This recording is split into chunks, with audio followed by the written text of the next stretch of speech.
Welcome to this deep dive into one of the most essential tools in a statistician's arsenal, the chi-square test for categorical data.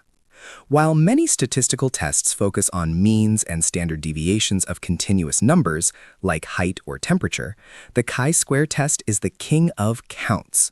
It helps us understand patterns in categories, like which brand of coffee people prefer, whether a new medicine works better than a placebo, or if your favorite streaming service's recommendation algorithm is actually biased. Developed by Carl Pearson in 1900, this test revolutionized how we analyze non-numerical data. To understand chi-square, we first need to define categorical data. Unlike quantitative data, which measures how much, categorical data describes which type. Think of it as labels. For example, the color of a car, a person's blood type, or the city you live in. We don't average these labels. We count how many items fall into each bucket. The chi-square test asks a fundamental question. Is the distribution of these counts what we expected, or is something interesting going on? There are two main types of chi-square tests we will explore. First, the goodness of fit test.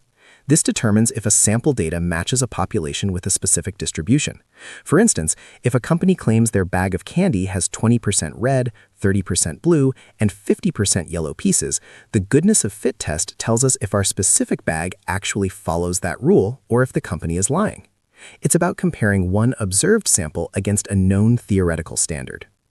The second type is the test of independence. This is perhaps the most powerful application. It checks if two categorical variables are related or independent. For example, does gender affect voting preference? Or is exercise habit independent of heart disease? Here, we aren't comparing data to a theoretical distribution. We are comparing two sets of observations to see if they influence each other. Statistics show that in clinical trials, the test of independence is crucial for determining the efficacy of treatments across different demographic groups. Let's look at the mathematical heart of the test, the formula. The chi-square statistic, denoted by the Greek letter chi squared, is calculated as the sum of the squared difference between observed and expected values divided by the expected values. Mathematically, chi squared equals the sum of the observed minus the expected squared divided by the expected. This formula is brilliant because it penalizes large deviations from the expectation.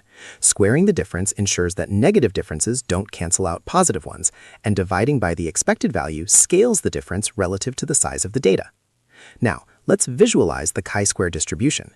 Unlike the normal distribution, which is a symmetric bell curve, the chi-square curve is skewed to the right and starts at 0 because you can't have a negative squared difference. The shape of the curve changes based on the degrees of freedom, or df. For a goodness of fit test, df is categories minus 1. For a test of independence, it is rows minus 1 times columns minus 1. As the degrees of freedom increase, the curve starts looking more and more like a normal distribution, thanks to the central limit theorem. How do we make a decision? We look at the p-value. We compare our calculated chi-squared value against a critical value from the distribution. If our chi-squared is very large, the p-value will be very small, usually less than 0.05. This means the difference between what we saw and what we expected is too large to be a mere coincidence. In that case, we reject the null hypothesis. We conclude that there is a significant relationship or that the data does not fit the expected distribution. Every statistical test has rules. For chi-square to be valid, two main assumptions must be met. First, the data must be raw counts, not percentages or ratios. Second, the expected frequency in each cell should generally be 5 or more. If your sample size is too small, the test becomes unreliable. This is often called Cochrane's rule. When these assumptions are met, the chi-square test becomes a robust tool used everywhere from Google's A/B testing to genetic research identifying trait inheritance patterns. In conclusion, the chi-square test bridges the gap between raw categorical counts and scientific certainty. Whether you are checking for fairness in a lottery or analyzing consumer behavior in a multi-billion-dollar market, chi-squared provides the mathematical evidence needed to move beyond guesswork. References: Gujarati, D.N., Basic Economics; John E. Friend, Mathematical Statistics; Moore, D.S., The Basic Practice of Statistics.